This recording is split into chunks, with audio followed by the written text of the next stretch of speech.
نزل القرآن. السلام علیکم ورحمۃ اللہ وبرکاتہ. الحمد للہ رب العالمین والصلاة والسلام علی رسولہ الکریم وعلی آلہ وصحبہ اجمعین. رمضان کا آخری عشرہ شروع ہونے والا ہے. یہ جہنم سے آزادی کا عشرہ ہے. پہلا رحمت، دوسرا مغفرت اور تیسرا جہنم سے آزادی. آج 17واں روزہ ہے. اس دن یعنی 17ویں روزے یوم بدر ہے. آج جمعہ تو نہیں ہے، بدھ ہے، لیکن جنگ بدر، غزوہ بدر، یہ 17 رمضان المبارک بروز جمعہ اسلامی تاریخ کا سب سے عظیم، سب سے اہم اور سب سے بڑا واقعہ پیش آیا. 12 رمضان المبارک کو آپ مدینہ سے نکلے اور 17 کو یہ بہت عظیم الشان معرکہ رونما ہوا، جس میں اللہ تعالیٰ نے اپنی قدرت کاملہ کے ساتھ اپنی غیبی تائید کو ظاہر فرمایا اور اہل ایمان کے حق پر ہونے کو مدلل فرمایا. اور قریش مکہ جو کہتے تھے کدھر ہے تمہارا اللہ اور کہاں ہے اس کی غیبی مددیں، دکھاؤ دکھاؤ، تو اللہ نے بدر میں اس طرح نظام بنایا کہ یہ بتایا ہی نہیں کہ ابو جہل 1000 کا لشکر لے کر آ رہا ہے. ابو سفیان کا 40 آدمیوں کا قافلہ تھا، اس کو پکڑنے اور ان کا مال ضبط کرنے کے لیے یہ حضرات نکلے 313. اور یہ عجب مناسبت اور موافقت ہے کہ صحابہ 1,24,000 ہیں اور انبیاء علیہ السلام بھی 1,24,000 ہیں.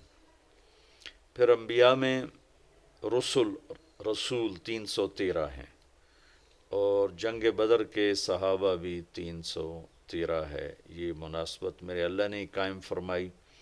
اور جیسے انبیاء میں رسول سب سے اعلیٰ اور سب سے افضل ہیں، ایسے ہی جنگ بدر کے صحابہ 313، 1,24,000 صحابہ ان تمام میں افضل ہیں. بلکہ ایک اور حدیث پیش کرتا ہوں. جبریل نے ایک دفعہ اللہ کے نبی سے عرض کی، یا رسول اللہ، آپ کے صحابہ میں سب سے افضل کون ہیں؟ تو آپ نے ارشاد فرمایا کہ جو جنگ بدر کے شریک ہیں وہ سب سے افضل ہیں.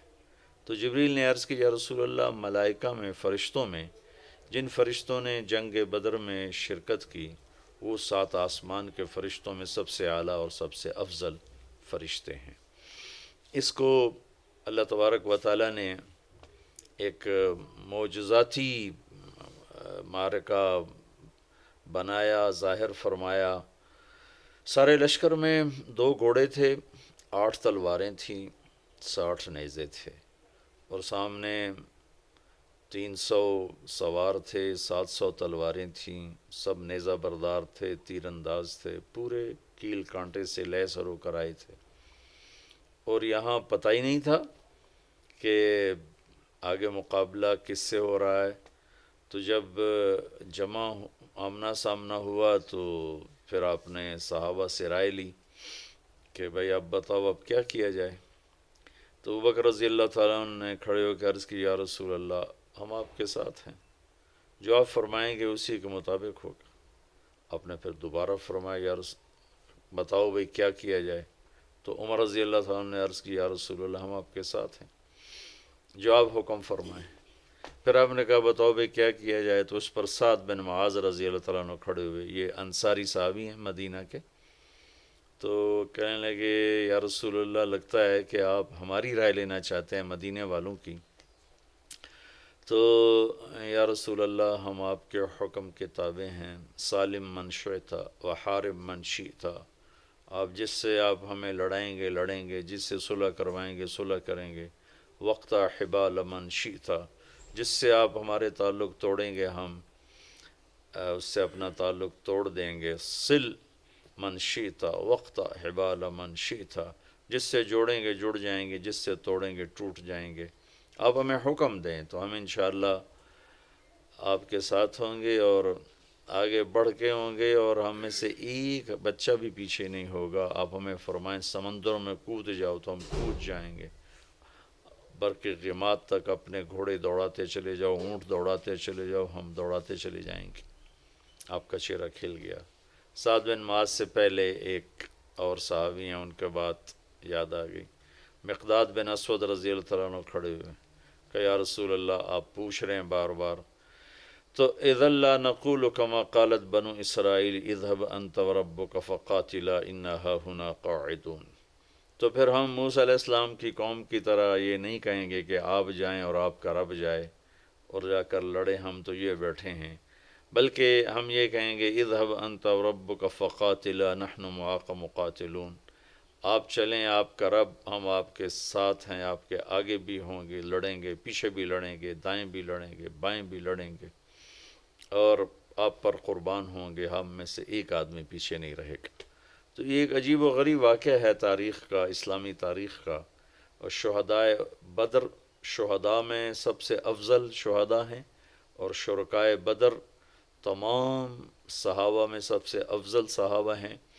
اور اللہ کے نبی صلی اللہ تعالیٰ علیہ وسلم نے ارشاد فرمایا کہ اللہ تعالیٰ نے میرے بدر کے شریک صحابہ کو یہ فرمایا ہے افعلوا ما شئتم فإنی قد غفرت لکم، کہ اے اہل بدر جاؤ جو مرضی کرو، میں نے تمہاری بخشش فرما دی ہے. یہ صرف اس 313 کے مجموعے کو یہ دولت حاصل ہے. اور پھر ایک اور گواہی میرے اللہ کے نبی کی، جو کسی کے بارے میں یہ گواہی نہیں ہے، کسی کے بارے میں یہ بات نہیں ہے، کہ جب آپ نے اپنے لشکر کی قسم و پرسی دیکھی، اسباب کی قلت، اور سامنے اتنا لشکر جرار، تو آپ نے مصلی بچھا لیا اور اللہ کے سامنے کھڑے ہوئے اور رونا شروع کیا. اور ایک بات کو بار بار دہرایا، ان تہلک هذه العصابة فلن تعبد. اللہ اکبر، اللہ اکبر. اے میرے رب، اگر تو نے انہیں ہلاک کر دیا تو پھر دنیا میں تیری بندگی کبھی نہیں ہوگی. اللہ اکبر، اللہ اکبر. اے میرے رب، اگر تو نے انہیں ہلاک کر دیا تو پھر تیرا نام لینے والا کوئی نہ رہے گا. لن تعبد، کبھی بھی تیرا نام لینے والا کوئی نہ ہوگا، کبھی بھی تیری بندگی نہیں ہوگی. اتنی بڑی گواہی آدم کی نسل میں آج تک نبیوں کے بعد کسی کے لیے نہیں دی گئی، جتنی بڑی گواہی میرے اللہ نے کہ نبی نے ان صحابہ کے بارے میں دی کہ لن تعبد، پھر میرے مالک، پھر تیرا نام لینے والا کوئی نہ رہے گا. اللہ اکبر، اللہ اکبر. تو شرکائے بدر وہ عظیم لوگ ہیں جنہوں نے جن کے ذریعے سے تاریخ کا رخ مڑا، جن کو اللہ کی طرف سے سب سے اعلیٰ ہونے کی خوشخبری ملی، جو مرضی کریں بخشش کی خوشخبری ملی. آج کا دن میں بیٹھا تو اعتکاف کی بات کرنے کے لیے تھا، لیکن ایک دم وہ 17 تاریخ یاد آئی تو میرا جی چاہا کہ میں آپ کے سامنے تھوڑا سا بدر بھی بیان کروں کہ اللہ پاک نے ہمیں بہت خوبصورت تاریخ دی ہے، اور ہماری بدقسمتی ہے کہ ہم اپنی تاریخ سے ہی واقف نہیں ہیں، اپنے نبی سے واقف نہیں، اس کے صحابہ سے واقف نہیں. اللہ تعالیٰ نے جیسے نبیوں کو چنا 1,24,000، ایسے ہی اللہ نے اپنے نبی کے صحابہ کو چنا 1,24,000. اور آپ نے فرمایا اللہ اللہ فی اصحابی لا تتخذوہم غرضا من بعدی، دیکھو میں تمہیں خبردار کر رہا ہوں، میرے صحابہ کے بارے میں اللہ سے ڈرنا، اللہ سے ڈرنا. میرے بعد انہیں تنقید کا نشانہ نہ بنانا، میرے بعد انہیں طنز و طعن و تشنیع کا نشانہ نہ بنانا، میرے بعد تم ان کے بارے میں کوئی گستاخی بے ادبی نہ کرنا کہ فمن احبہم فبحبی احبہم ومن ابغضہم فببغضی ابغضہم. جو ان سے محبت کرے گا وہ مجھ سے محبت کرے گا، جو صحابہ سے بغض رکھے گا وہ مجھ سے بغض رکھے گا. یہ اتنی بڑی جماعت ہے کہ ان کی محبت کو اللہ کے نبی نے اپنی محبت قرار دیا، اور ان کے بغض کو اللہ کے نبی نے اپنے بارے میں بغض قرار دیا. اور اس میں یہ بدری صحابہ سب سے عظیم، سب سے اعلیٰ، سب سے برتر. تو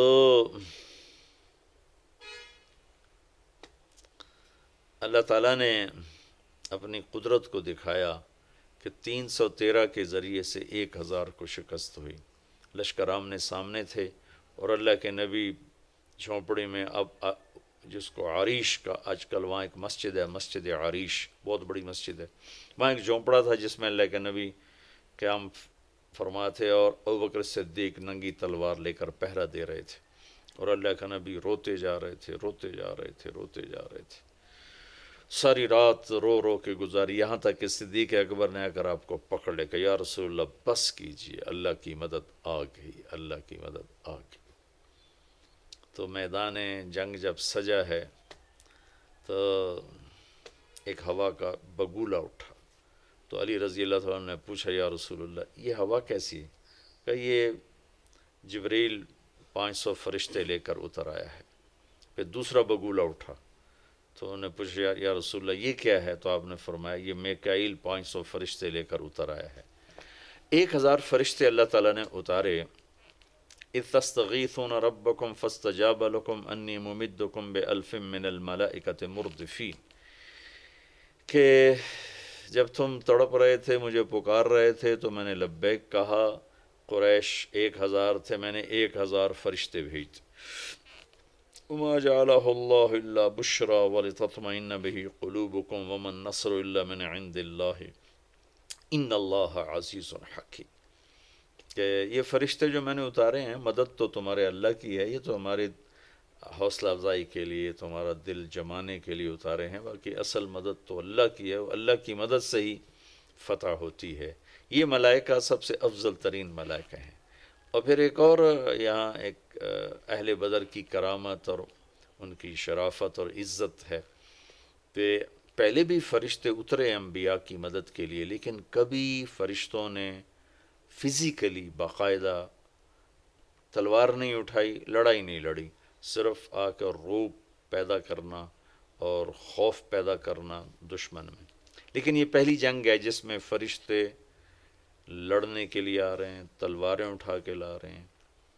تو اللہ تعالیٰ ان کو، چونکہ ان کو لڑنے کا پتہ ہی نہیں تھا، تو اللہ تعالیٰ ان کو طریقہ بتا رہا ہے لڑائی لڑنے کا. فَاضْرِبُوا فَوْقَ الْأَعْنَاقِ وَاضْرِبُوا مِنْهُمْ كُلَّ بَنَانٍ، کہ اللہ تعالیٰ ملائکہ سے، فرشتوں سے کہہ رہا ہے کہ تمہاری تلوار کا وار ہونا چاہیے گردن پر، گردن سے قطع ہو تو انگلیاں کاٹ دو تاکہ ہاتھ بیکار ہو جائیں اور وہ آدمی بیکار ہو جائے. یا ان کو جنگ کا طریقہ بھی اللہ تعالیٰ سکھا رہے ہیں اور سمجھا رہے ہیں اور بتا رہے ہیں. تو لشکر جب آمنے سامنے ہوئے تو عتبہ اور شیبہ اور ولید، عتبہ بن ربیعہ، شیبہ بن ربیعہ، ولید بن عتبہ، ولید اور عتبہ باپ بیٹا، شیبہ بھائی، 3 عرب سردار نکلے قریشی. تو اللہ کے نبی نے ان کے لیے روانہ فرمایا عبداللہ بن رواحہ، معاذ اور معوذ بن عفراء رضی اللہ تعالیٰ عنہ. تو بڑا اکڑا ہوا کفر تھا قریش کا. عتبہ کہنے لگا، جب یہ سامنے آئے تو عتبہ نے کہا کون ہو؟ کہا ہم مدینہ والے ہیں. تو عتبہ نے زور سے نعرہ لگایا کہ محمد اخرج الینا اکفاءنا، کہنے لگے تم شریف لوگ ہو، جاؤ، تمہاری ہماری کوئی لڑائی نہیں، ہمیں ہماری برادری سے لڑنے دو، ہماری قوم سے لڑنے دو. کہ محمد صلی اللہ علیہ وسلم اب ہماری قوم ہمارے مقابلے میں لاؤ. تو پھر آپ نے کہا حمزہ اٹھو اللہ رسول کے لیے، علی اٹھو اللہ رسول کے لیے، عبید اٹھو اللہ رسول کے لیے. عبید غیر معروف نام ہے، حمزہ اور علی مشہور ہیں. عبید آپ کے تایا حارث کے بیٹے ہیں، عبید بن حارث بن عبد المطلب. تو یہ تینوں آمنے سامنے ہوئے. تو چونکہ لوہے کی ٹوپیاں تھیں تو پھر عتبہ نے پوچھا کون ہو؟ آپ نے کہا میں ہوں حمزہ بن عبد المطلب. تم کون ہو؟ کہا عبید بن حارث. کہا تم کون؟ کہا علی بن ابی طالب. کہنے لگا ہاں اکفاء کرام، اب ٹھیک ہو، اب ہمارے مقابلے کی ٹکر ہو. تو عتبہ اور حمزہ رضی اللہ تعالیٰ عنہ، علی رضی اللہ تعالیٰ عنہ اور ولید اور عبید رضی اللہ تعالیٰ اور شیبہ، یہ تین آپس میں آمنے سامنے ہوئے۔ تو حمزہ رضی اللہ تعالیٰ تو پہلے وار میں ہی عتبہ کا کام تمام کر دیا، علی رضی اللہ تعالیٰ نے 2-3 ٹکروں کے بعد ولید کا کام کر دیا، لیکن اس اثناء میں شیبہ نے عبید رضی اللہ عنہ کی ٹانگ کاٹ دی، وہ گر پڑے، تو ان دونوں حضرات نے آگے بڑھ کر اس کو قتل کیا، پھر ان کو اٹھا کر لائے، تو اللہ کے نبی کے پاؤں پکڑ لیے، چومنے لگی، یا رسول اللہ الست شہید، کیا میں شہید نہیں؟ اب ان کا بلا وانا علی ذالک شہید، بے شک تو شہید ہے اور میں تیرا گواہ ہوں قیامت کے دن بھی یہاں پہ۔ پر کہنے لگے یا رسول اللہ اگر آج ابو طالب زندہ ہوتے تو وہ جان لیتے کہ ان کے شیر کا حق میں نے ادا کر دیا ہے۔ وَنُسْلِمُهُ حَتَّى نَصْرَ حَوْلَهُ وَنَذْهَلَ عَنْ أَبْنَائِنَا وَالْحَلَائِلِ، یہ ان کا قصیدہ ہے، قصیدہ لامیہ۔ فَلَمَّا رَأَيْتُ الْقَوْمَ لَا بُدَّ فِيهِمْ، یہاں سے وہ شروع ہوتا 90 اشعار کا یہ قصیدہ ہے۔ كَذَبْتُمْ وَبَيْتِ اللَّهِ نَبْزَ مُحَمَّدًا وَلَمَّا نُطَاعِنُ حَوْلَهُ نَنُنَاضِلِ وَنُسْلِمُهُ حَتَّى نَصْرَ حَوْلَهُ وَنَذْهَلَ عَنْ أَبْنَائِنَا وَالْحَلَائِلِ۔ اسی کے اشعار ہیں، وَأَبْيَضَ يُسْتَسْقَى الْغَمَامُ بِوَجْهِهِ ثِمَالُ الْيَتَامَى عِصْمَةٌ لِلْأَرَامِلِ يَلُوذُ بِهِ اللَّهُ مِنْ آلِ حَاشِمٍ فَهُمْ عِنْدَهُ مِنْ نِعْمَةٍ وَفَوَاضِلِ۔ یہ اسی اشعار میں نے چند اشعار آپ کو پڑھ کے سنا دیے۔ تو وہ ایک شعر اس موقع کا تھا اور اس موقع پہ فٹ آ رہا تھا، جو اس وقت شیب ابی طالب میں ابو طالب نے فرمایا تھا کہ اللہ کی قسم تم جھوٹ بولتے ہو کہ ہم محمد کو تمہارے حوالے کر دیں گے اور اسے اکیلا چھوڑ دیں گے۔ ہاں ہاں، ایک راستہ ہے اس تک پہنچنے کا، تم پہنچ سکتے ہو اس وقت جب ہم سب کی لاشیں اس کے چاروں طرف بکھری ہوئی ہوں گی اور ہمارے سر تن سے جدا ہوں گے اور ہمارے جسم بوٹی بوٹی ہوں گے، اس کے بعد پھر ہم بھی بے بس اور لاچار ہوں گے، اس کے بعد تم میرے بھتیجے تک پہنچ سکو تو پہنچ سکو، اس سے پہلے نہیں پہنچ سکتے۔ تو حضرت عبید نے عرض کی یا رسول اللہ آج اس شعر کا میں زیادہ حقدار ہوں۔ آپ نے کہا بے شک۔ پھر اس کے بعد عام حملہ شروع ہو گیا، اللہ نے ملائک فرشتوں کو اتارا تھا، تھوڑی دیر میں 70 ان کے قتل ہوئے، باقی بھاگے اور 70 گرفتار ہوئے۔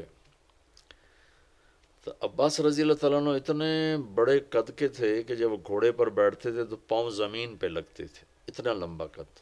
ان کو ایک مدینے کے انصاری صحابی ابو الیسر رضی اللہ عنہ وہ گرفتار کر کے لا رہے، ان کے ہاتھ باندھے، اب ان کا چھوٹا سا قد، تو عباس رضی اللہ عنہ اتنے شرمندہ، جب آئے نا تو کہنے کے بھتیجے اس نے مجھے نہیں پکڑا، وہ کوئی اور مخلوق تھی زمین آسمان کے درمیان معلق جس نے میرے ہاتھ باندھی ہے۔ ابو الیسر کہنے لگے نہیں یا رسول اللہ یہ غلط کہہ رہا ہے، میں نے پکڑا ہے۔